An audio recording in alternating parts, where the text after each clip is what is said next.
Shalom, selamat pagi Bapak Ibu Jemaat GKPB Tiberias Kepaon yang terkasih di dalam Tuhan Yesus Kristus. Pada pagi hari ini sebelum kita bersama-sama membaca Alkitab dan merenungkan firman Tuhan, saya mau mengajak kita semua untuk menyatukan hati. Mari kita satu di dalam doa. Terpujilah Engkau Allah Bapa kami yang bertahta di dalam kerajaan surga, karena Engkau telah membangunkan kami pada pagi hari ini dan mengumpulkan kami bersama dengan keluarga kami untuk memuji dan memuliakan nama Tuhan. Saat ini Tuhan, kami rindu untuk mendengarkan kebenaran firman-Mu.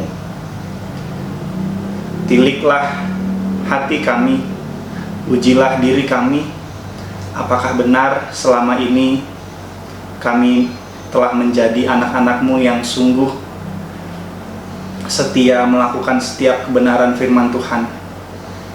Ya Allah, kiranya juga Engkau yang tolong dan mengurapi bibir dan mulut hamba-Mu di dalam memberitakan kebenaran firman Tuhan. Kiranya apa yang hamba-Mu sampaikan seturut dengan kehendak-Mu saja. Inilah seru dan doa kami Bapa di dalam nama Tuhan Yesus Kristus, Tuhan dan Juru Selamat kami yang hidup. Kami memohon penyertaan Tuhan. Amin. Jemaat yang terkasih, pembacaan Alkitab kita pada pagi hari ini terambil dari Injil Matius pasal 28, ayatnya yang ke-16 sampai dengan ayatnya yang ke-20. Dan pembacaan Alkitab kita pada pagi hari ini ada di bawah perikop yang berjudul Perintah untuk memberitakan Injil. Perintah untuk memberitakan Injil. Saya akan bacakan mulai dari ayat yang ke-16 untuk kita semua. Dan ke-11 murid itu berangkat ke Galilea, ke bukit yang telah ditunjukkan Yesus kepada mereka. Ketika melihat Dia, mereka menyembahnya, tetapi beberapa orang ragu-ragu. Yesus mendekati mereka dan berkata, "Kepadaku telah diberikan segala kuasa di surga dan di bumi. Karena itu, pergilah, jadikanlah semua bangsa muridku, dan baptislah mereka dalam nama Bapa dan Anak dan Roh Kudus. Dan ajarlah mereka melakukan segala sesuatu yang telah kuperintahkan kepadamu. Dan ketahuilah, aku menyertai kamu senantiasa sampai kepada akhir zaman." Demikianlah pembacaan Alkitab kita pada pagi hari ini. Berbahagialah kita yang membaca, mendengarkan, juga melakukan firman Tuhan di dalam kehidupan sehari-hari. Selamat pagi jemaat yang dikasihi Tuhan Yesus Kristus. Sekali lagi saya menyapa kita semua, Shalom. Jemaat yang dikasihi Tuhan, bagaimana kabar Bapak Ibu jemaat Tuhan pada pagi hari ini? Kiranya kita semua yang melihat dan mendengarkan renungan ini senantiasa diberkati Tuhan dengan kesehatan. Jemaat yang terkasih, pembacaan Alkitab kita pada pagi ini menceritakan pertemuan Yesus dengan murid-muridnya di Galilea. Di sana Yesus mengutus para muridnya dengan amanat agungnya. Perkataan Yesus yang sering dikenal sebagai amanat agung. Karena itu, pergilah, jadikanlah semua bangsa muridku, baptislah mereka dalam nama Bapa, Anak, dan Roh Kudus. Dalam nama Bapa dan Anak dan Roh Kudus, dan ajarlah mereka melakukan segala sesuatu yang telah kuperintahkan kepadamu. Oleh karena itu, tema renungan kita pada pagi hari ini adalah ajarlah mereka melakukan. Ajarlah mereka melakukan segala sesuatu yang telah kuperintahkan kepadamu. Saya persingkat tema renungan kita pada pagi hari ini menjadi ajarlah mereka melakukan. Jemaat yang dikasihi Tuhan, ketika almarhum bapak saya sakit. Pada masa akhir hidupnya, beliau sering berpesan kepada saya, "Kak, kalau sampai bapak meninggal, kamu tidak boleh sampai membuat ibumu menangis. Jaga ibumu." Jemaat yang terkasih, tentu ada di antara kita yang sama seperti saya, masih mengingat pesan terakhir dari almarhum orang tua atau dari orang yang kita kasihi. Begitu berartinya nilai dari sebuah pesan terakhir, sampai-sampai jika ada seseorang yang meninggal, biasanya ada saja yang bertanya pada keluarga, apa pesan terakhir yang disampaikan oleh almarhum sebelum beliau meninggal?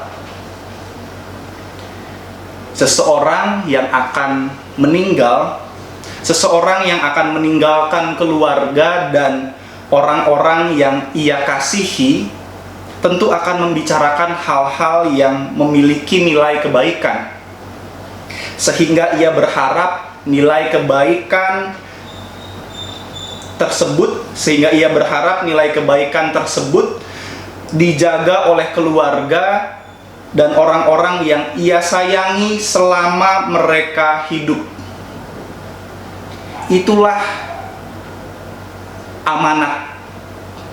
Dalam KBBI, dalam Kamus Besar Bahasa Indonesia, kata amanat memiliki arti pesan atau perintah dari atasan, keterangan dari pemerintah, wejangan dari orang yang terkemuka, keseluruhan makna atau isi pembicaraan, konsep dan perasaan yang disampaikan pembicara untuk dimengerti dan diterima pendengar atau pembicara. Konsep dan perasaan yang disampaikan pembicara untuk dimengerti dan diterima pendengar atau pembaca. Jemaat yang terkasih di dalam Tuhan Yesus Kristus, pembacaan Alkitab kita pada pagi ini dikenal sebagai amanat agung Tuhan Yesus Kristus. Berbeda dari amanat-amanat orang lain yang akan pergi meninggalkan keluarga atau orang yang ia kasihi, amanat Tuhan Yesus sungguh tidak biasa, karena Tuhan Yesus justru mengatakan, "Dan ketahuilah, Aku menyertai kamu senantiasa sampai kepada akhir zaman." Tidak hanya itu, Yesus pun berkata, "Kepadaku telah diberikan segala kuasa di sorga dan di bumi. Karena itu, pergilah, jadikanlah semua bangsa muridku, dan baptislah mereka dalam nama Bapa dan Anak dan Roh Kudus, dan ajarlah mereka melakukan segala sesuatu yang telah kuperintahkan kepadamu." Ajarlah mereka melakukan segala sesuatu yang telah kuperintahkan kepadamu. Ajarlah mereka melakukan. Saudara-saudari yang terkasih di dalam Tuhan, perintah Tuhan Yesus untuk mengajar melakukan segala sesuatu yang telah diperintahkannya kepada kita bukan hanya menjadi tugas seorang pendeta, vikaris, guru agama, atau bapak ibu majelis. Semua orang percaya memiliki tugas untuk saling mengajar melakukan.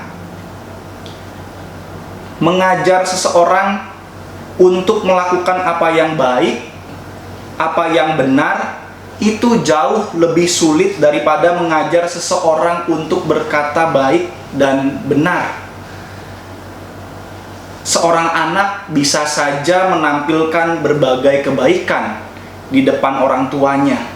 Namun ketika orang tuanya berada jauh darinya, apakah anak tersebut akan tetap melakukan apa yang baik?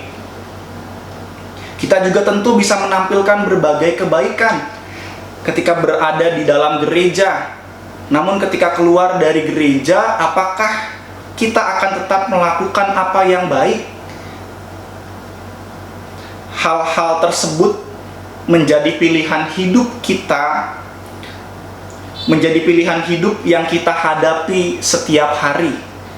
Siapapun kita dan apapun peran yang kita jalani saat ini. Salah satu tokoh bangsa Indonesia yang bernama Ki Hajar Dewantara mengatakan, setiap orang menjadi guru, setiap rumah menjadi sekolah. Pertanyaannya bagi kita semua pada pagi hari ini, sudahkah kita menjadi guru yang mengajarkan orang-orang di sekitar kita untuk melakukan kebenaran, bukan hanya sekedar kebaikan? Sudahkah kita menjadi guru yang mengajarkan orang-orang di sekitar kita untuk melakukan kebenaran? Sudahkah rumah yang kita tempati saat ini menjadi sekolah yang mengajarkan anak-anak, yang mengajarkan mereka yang lebih muda untuk melakukan apa yang diperintahkan Tuhan Yesus kepada kita? Sri Sultan Hamengkubuwono ke-8 berkata dalam pidatonya bahwa pengaruh suatu teladan yang baik jauh lebih bermanfaat daripada suatu teguran yang tajam. Ajarlah mereka melakukan. Jemaat yang terkasih, ketika mendengar seruan amanat agung Tuhan Yesus Kristus, jadikanlah semua bangsa muridku, dan baptislah mereka dalam nama Bapa dan Anak dan Roh Kudus. Janganlah hilangkan bagian selanjutnya yang berkata pada semua pengikut Yesus, dan ajarlah mereka melakukan segala sesuatu yang telah kuperintahkan kepadamu. Jemaat Tuhan Yesus Kristus, satu hal yang menjadi keprihatinan saya belakangan ini, selain jumlah orang yang terkena COVID meningkat, yaitu jumlah tingkat kriminalitas yang juga meningkat. Ada sebuah kalimat bijak yang sebetulnya tidak bijak-bijak amat, karena juga membenarkan tindakan kriminalitas, yaitu kejahatan terjadi bukan hanya karena ada niat pelakunya, tetapi juga karena ada kesempatan. Sementara itu, pengikut Yesus yang meneladani kehidupan Yesus tentu belajar bahwa adanya kesempatan tidak menjadi alasan untuk berbuat jahat, untuk melakukan kejahatan. Kesempatan untuk melakukan kejahatan justru hadir untuk meneguhkan jati diri kita sebagai pengikut Yesus yang senantiasa terdorong untuk melakukan apa yang baik, apa yang benar untuk hormat dan kemuliaan bagi nama Allah. Mari kita lanjutkan perjuangan untuk menghidupi firman Tuhan di tengah berbagai pergumulan yang kita hadapi saat ini, dengan dasar pengharapan bahwa Tuhan menyertai kita mulai saat ini sampai tiba akhir zaman. Terpujilah nama Tuhan. Amin. Saat teduh untuk kita semua.